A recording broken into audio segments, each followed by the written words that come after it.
Movie start होती है और हमें एक लड़का सैम दिखाया जाता है जो कि अपने कुलीग के साथ कहीं जा रहा होता है। उसके कुलीग्स में उसके कुछ दोस्त होते हैं और एक उसकी बेस्ट फ्रेंड मॉली भी होती है। थोड़ी देर पहले उन दोनों के बीच किसी बात को लेकर लड़ाई हो गई होती है। वो लोग बस में जा रहे होते हैं और वहाँ पे एक मूवी चल रहा होता है जिसका नाम 180 होता है। उनके पास से वो ट्रक गुजरता है जिसे हमने सेकेंड पार्ट में भी देखा होता है। तभी बस एक ब्रिज पे से गुजरता है जहाँ कंस्ट्रक्शन का काम हुआ होता है। तभी उस ब्रिज पे आते ही सैम को बुरे बुरे ख्याल आने लग जाते हैं, बैड फीलिंग्स आने लग जाती है। तभी बस में ब्रेक लगता है और सैम का अंगूठा कट जाता है। तभी बस का रेडियो अपने आप ऑन हो जाता है और उसमें एक गाना चलने लग जाता है, trust in the wind all we are. यानी कि ये एक क्लू था कि वो लोग विंड की वजह से ही मारे जाएंगे। मतलब विंड की वजह से कैसे मारे जाएंगे, यानी कि विंड की वजह से ब्रिज कोलैप्स होगा और वो मारे जाएंगे। लेकिन सैम के अलावा और किसी को भी ये बात समझ में नहीं आती और तभी ब्रिज टूटने लग जाता है। तभी सब लोग घबरा के बस से जल्दी जल्दी बाहर आते हैं। सैम की एक फ्रेंड थी जो कि नहीं बच पाती और वो पूरी तरीके से मारी जाती है, और उन लोगों का एक फ्रेंड बस में ही रह गया था जो बस के साथ नीचे गिरने से मारा जाता है। तभी सैम मॉली को दूसरी तरफ जाने में हेल्प करता है और वो देखता है कि एक फीमेल कुलीग को उसकी हेल्प की ज़रूरत है और उसे वो हेल्प करने के लिए वहाँ जाता है। लेकिन उसे ग्लासेस के बगैर अच्छे से दिखाई नहीं दे रहा होता है। इसके वजह से वो पानी में गिरने के बावजूद भी ज़िंदा होती है, लेकिन तभी एक कार उसके ऊपर गिर जाता है और उसकी डेथ हो जाती है।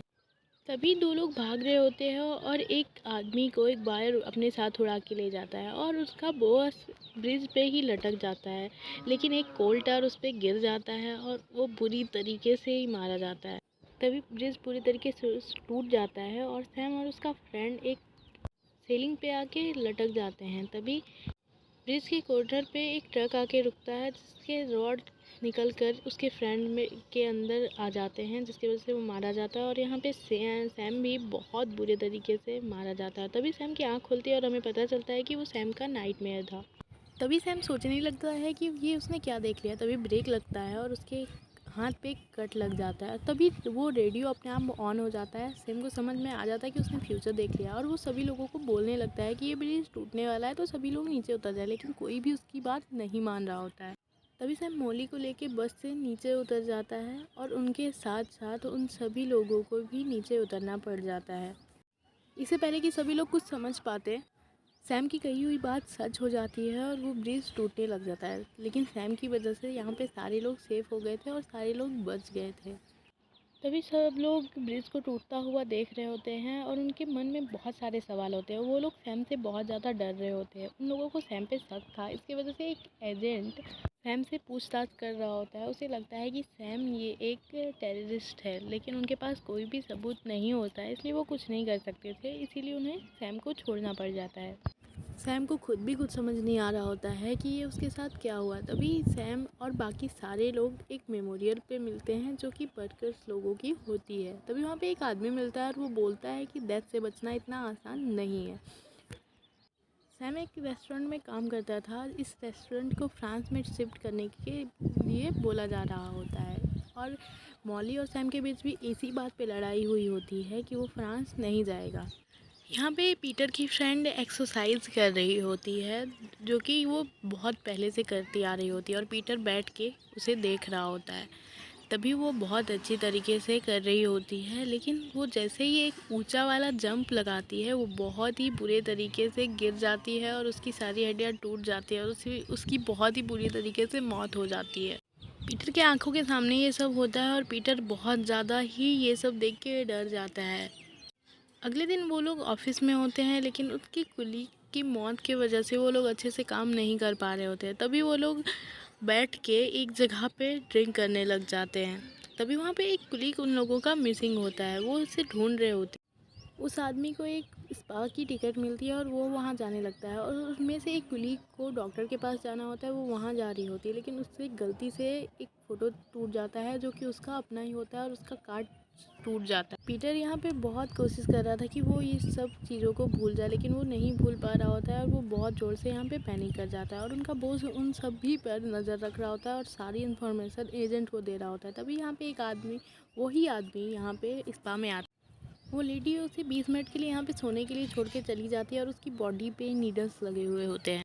तभी वहाँ पे एक रखे टॉवल में आग लग जाती है। वो बहुत चिल्लाता है और सबको बुलाने की कोशिश करता है, लेकिन वहाँ पे कोई नहीं आता, जिसकी वजह से वो खुद ही टेबल पे से उतरने की कोशिश करता है। इसकी वजह से वो नीचे गिर जाता है और सारे नीडल्स उसके ऊपर गिर जाते हैं और वहाँ पे रखे अल्कोहल भी नीचे ज़मीन पे गिर जाता है। नीडल्स उसकी बॉडी में घुसने के बावजूद भी वो उठ के खड़ा होता है और बाहर निकलने की कोशिश करता है। तभी उसका फ़ोन वाइब्रेट होता है और वाइब्रेट होने की वजह से एक कैंडल नीचे गिर जाता है और बुरी तरीके से उस रूम में आग लग जाती है, लेकिन उसे आग से कोई भी दिक्कत नहीं होती है और वो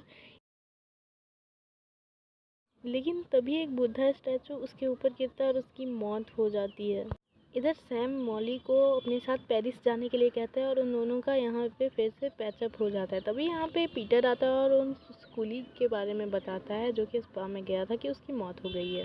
तभी वो सारे लोग स्पा में जाते हैं और वहाँ पे एक विलियम मिलता है जो कि पहले भी इन्हें मिला था और ये सैम सोचता है कि ये शायद उन लोगों का फॉलो कर रहा है, लेकिन वो पूछता है उससे कि तुम क्यों मुझे फॉलो कर रहे हो। तभी विलियम कहता है कि ऐसा ज़रूरी नहीं है, जहाँ पे मौत होता है वहाँ पे मुझे जाना ही पड़ता है। तभी सैम उससे पूछता है कि ये सब क्यों हो रहा है मेरे साथ, ये सारा क्या हो रहा है। तभी विलियम बताता है कि ये डेथ का ही प्रोसेसर है और वो सारा कुछ बताता है जो कि हमने पिछले 4 पार्टों में देखा हुआ होता है। तभी ये लोग यहाँ पे कुछ एक्स्ट्रा समझ लेते हैं और ये समझते हैं कि अगर मौत हो रही हो हमारी और हम अपनी जगह पे किसी और को मार देते हैं तो डेथ उसके यहाँ पे आ जाती है। मतलब कि इनकी लाइफ जो कि ख़त्म हो गई थी वो उनकी लाइफ में चली जाती है और उनकी लाइफ जो अभी बहुत बची हुई है वो इनके पास आ जाती है। तो विलियम यहाँ पे कहता है कि किसी अपने लिए किसी दूसरे की लाइफ सेक्रीफाइस करना बहुत बुरी बात है। तभी सैम यहाँ पे कहता है कि मॉली नहीं मरेगी क्योंकि वो ब्रिज कोलैप्स में बच गई थी। तभी यहाँ पे पीटर बोलता है कि ऐसा क्यों होगा कि मेरी दोस्त मर गई और मॉली नहीं मरेगी। ये बोलते ही वो गुस्से में वहाँ से चला जाता है। यहाँ पे सभी लोगों को ये डेथ का प्रोसेसर पता चल गया था और जिसे पता नहीं चला था वो वही कुलीग थी जो कि डॉक्टर के पास आई होती है। तभी ये लोग उसे यह बताने के लिए उसके पास जा रहे हैं। यहाँ पे ये लड़की अपनी आंखों का लेज़र ट्रीटमेंट करवा रही होती है क्योंकि उसे सही से नज़र नहीं आता था। ये लड़की बहुत ही पैनिक थी, इसकी वजह से वो अपने हाथ में एक टेडी बेयर पकड़ी हुई होती है और उसे जोर से प्रेस कर रही होती है। तभी उस टेडी बेयर का एक आंख निकल के नीचे ज़मीन पर गिर जाता है। डॉक्टर चेकअप करने ही वाला होता है कि तभी उसे रियलाइज़ होता है कि उसके पास जो फाइल है वो कंप्लीट नहीं है। तभी डॉक्टर उसे इसी हालत में छोड़ के फाइल लेने के लिए चला जाता है। डॉक्टर के जाते ही उस बोर्ड में शॉर्ट सर्किट हो जाता है और उसकी वजह से लेज़र का तापमान बहुत ज़्यादा ही बढ़ने लग जाता है, जिसके वजह से ये लड़की भी बहुत ज़्यादा ही घबराने लग जाती है। तभी वो लड़की रिमोट से उसे बंद करने की कोशिश करती है और उसका हाथ लगने की वजह से रिमोट नीचे गिरता है और स्टार्ट का बटन प्रेस हो जाता है, जिसकी वजह से वो लेज़र अपना काम करना स्टार्ट कर देता है। तभी वो लेज़र ओलिविया की एक आँख को जला देती है और इसके पहले कि वो दूसरे आँख को जलाए वो अपना हाथ आगे कर देती है और वो जल्दी से मशीन से नीचे उतर जाती है। तभी वहाँ पे सैम और बाकी सारे लोग भी आ जाते हैं और वो लोग जैसे ही उस कमरे में आते हैं तभी ओलिविया का सैंडल उस टेडी के आँख पे लगता है और वो स्लिप करती है और डायरेक्ट विंडो से नीचे गिरती है और कांच पे जा गिरती है। तभी उसकी वजह से उसकी मौत हो जाती है और उसका एक आँख भी बाहर आ जाता है जो कि बहुत ही घिनौना था। तभी वहाँ पे वो आदमी आता है और उससे सैम सारा कुछ बताता है कि डेथ कैसे कैसे काम करता है। तभी यहाँ पे एक आदमी दिखाया जाता है जो कि अगली बार इसी आदमी की थी। तभी वो फैक्ट्री में होता है और वो एक वर्कर से बहस कर रहा होता है। तभी उसे पता चलता है कि एक हुक उस पे गिरेगा और वो मारा जाएगा। तभी वो इस बार डेथ को चीट करने का कोशिश करता है और उस वर्कर को उस हुक के नीचे डाल देता है, जिसकी वजह से उस वर्कर की मौत हो जाती है और यहाँ पे किसी को शक भी नहीं होता है। तभी यहाँ पे पीटर अपने बॉस को सारा कुछ बता देता है, लेकिन उसका बॉस इस बातों पर यकीन नहीं कर रहा होता और वो कॉल करके एजेंट को सारी बातें बता देता है। तभी सब लोग नेडन के पास जाते हैं जो कि अभी भी वहीं पे था। तभी पीटर एक क्वेश्चन करता है कि क्या ये सच में एक्सीडेंट था या फिर तुमने डेथ को चीट करने के लिए उसे मारा था। तभी नेटन सच बता देता है कि हाँ मैंने ही उसे मारा था। और यहाँ पे सैम सोचता है कि अगर इसने डेथ को टाल दिया तो अगली बारी अब बॉस की है। तभी वहाँ पे उसका बॉस भी आ जाता है और तभी वहाँ एक रेंच उनके सर पे आके लगता है, जिसके वजह से उसकी भी मौत हो जाती है। यहाँ पे उनकी थ्योरी सही साबित हो जाती है कि खुद को सेव करने के लिए किसी और को सेक्रीफाइस किया जा सकता है। रात को सैम और मॉली डिनर कर रहे होते हैं, लेकिन वहाँ पे इनके अलावा कोई और भी था जो कि वो एजेंट था। तभी वहाँ पे पीटर आता है और वो बहुत अजीब तरीके से बिहेव कर रहा होता है, क्योंकि अगला नंबर अब उसी का होता है और वो भी किसी और को सेक्रीफाइस करना चाह रहा होता है। क्योंकि सैम ने बताया था कि मॉली नहीं मरने वाली है, इसलिए वो अपना निशाना मॉली को ही बनाना चाह रहा होता है और वो मॉली को मारने के लिए अपने साथ एक गन भी लाया होता है। पीटर मॉली को मारने ही वाला होता है कि सैम उसे बचा लेता है और यहाँ पे एजेंट गोली की आवाज़ सुन के अंदर आने लग जाता है और सैम और मॉली पीटर से बच के वहाँ किचन में छुप जाते हैं। पीटर सैम पे अटैक करके उसे बेहोश कर देता है और मॉली को ढूंढने लग जाता है। पीटर सैम को यहाँ पे इसलिए नहीं मारता क्योंकि उसे मार के उसे कोई फ़ायदा नहीं होगा, क्योंकि अगला नंबर सैम का ही है और सैम भी मारने वाला है, इसलिए उसे मारना नहीं चाहता वो।